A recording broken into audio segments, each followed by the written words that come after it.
here today with Ruth Slenczynska, and I've invited her because this week we have a culture exchange program at Lebanon Valley College, and the Brazilian students are here with us virtually, and I've asked her to share a few things about Brazil and her experiences there. Ruth, could you tell us about your tours that you used to take in Brazil? Did you travel there more than once? I went to South America on 6 different tours. And it was always a very grand adventure for me. I started comparatively late, I thought, because you had to have in your fingers 4 completely different programs. In those days, the communication was less good than it is now. And so I had to have 4 programs so that I was sure to have a complete program that the people had not heard before in each city. And they had the right to choose program A, program B, program C, program D. And every time I went out of the airplane, I would ask the people from the town who would meet me, which program do I play tonight? Or what does the program start with tonight, so that I could identify what it was. And then all day long I would practice just that program and get it into peak condition so it would sound well that evening. And then the next day I'd get up early and take a plane and go to the next place, and the same thing. Which program do I play tonight? Because the communication in those days was such that I never knew in advance what program they chose.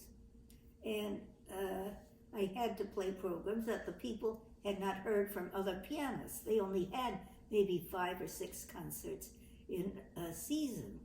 And it was necessary for me to have a program that did not contain the same main works that the other pianists played. And were the programs longer than we have here in the United States, or shorter?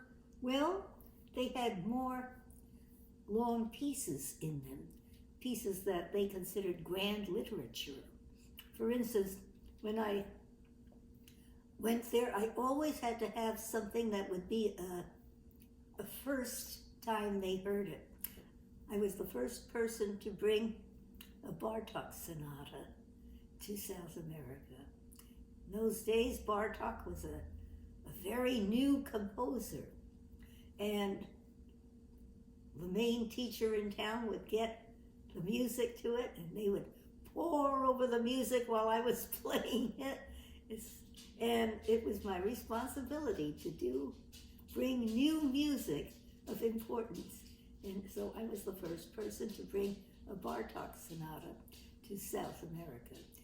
And in this way, you build your program so that it has something of interest for everybody. Now, I also tried to include something by South American composers. And Villa-Lobos was perhaps the most important of the South American composers. Mm-hmm. And did you ever meet Villa-Lobos? Oh yes, I made a point of playing his pieces for him. I played him one book of Prole do Bebe Suite, about 10 pieces, I guess, in that book. And the whole time, wonderful middle-aged gentleman, portly, smoked a big black cigar. He never looked at me once. There was a brand new television in the hotel room, and he couldn't take his eyes off that television. Even when I went to the piano and played, he watched the television. He probably heard me, but he watched television. So this was new for him to see a TV? What? This was new for him to see a television? Yes, this was absolutely new at the time. And you played for him in the United States or in Brazil? Well, this was in New York. Okay. And even in New York, television was sort of a new thing. It took a long time for black and white television, and it was small, you know. Mm-hmm. But it held his interest because it was so new and so marvelous. He knew what his music sounded like. So. Did you have good luck playing his music in Brazil? Was it received well? Excuse me? Did you have good luck playing his music in Brazil? Was it received yes. well? Oh, yes, yes. I played his recital, and the people loved it. It was, well, it's a good piece of music. And the Brazilians are very, very musical people. And you play anything that, with spirit that they love, they're going to respond. They're a wonderful audience to play for.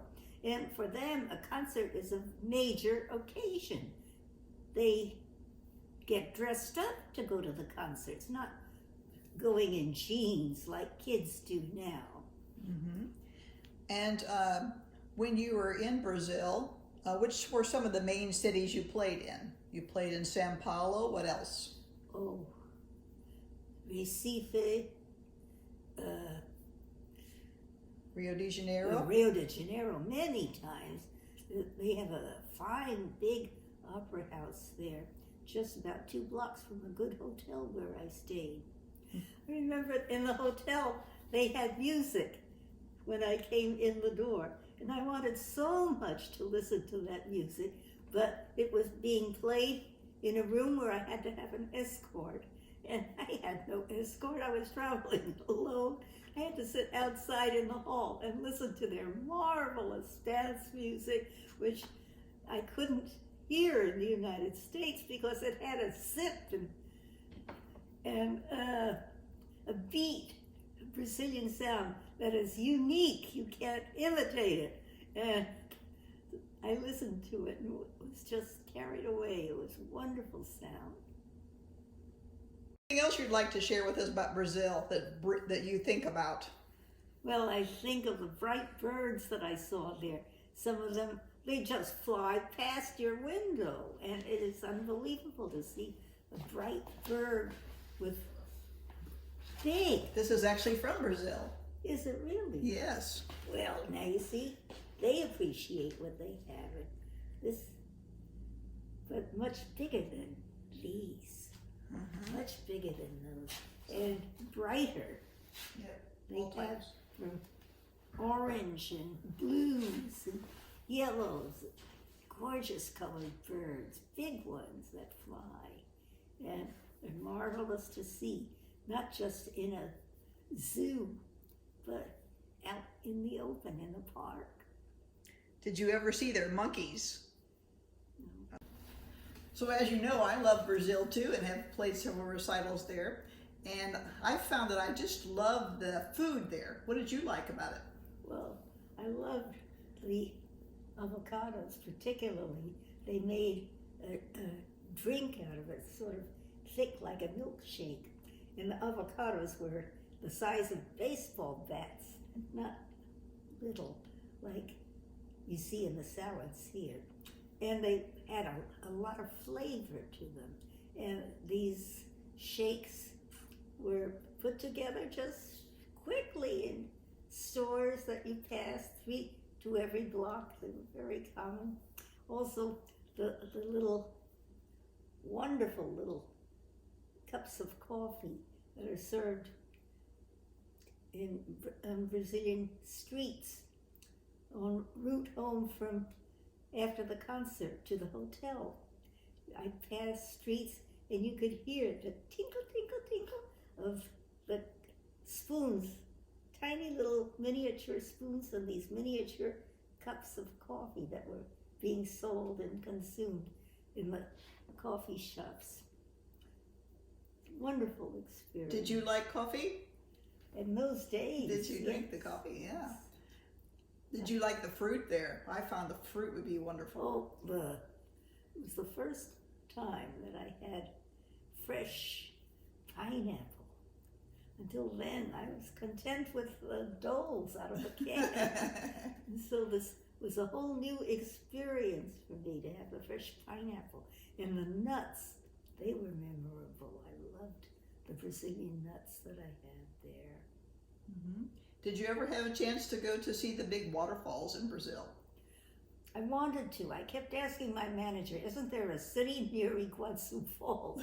No, that's the place where you go for vacation and you're not here for vacation. Oh. He told me you're here.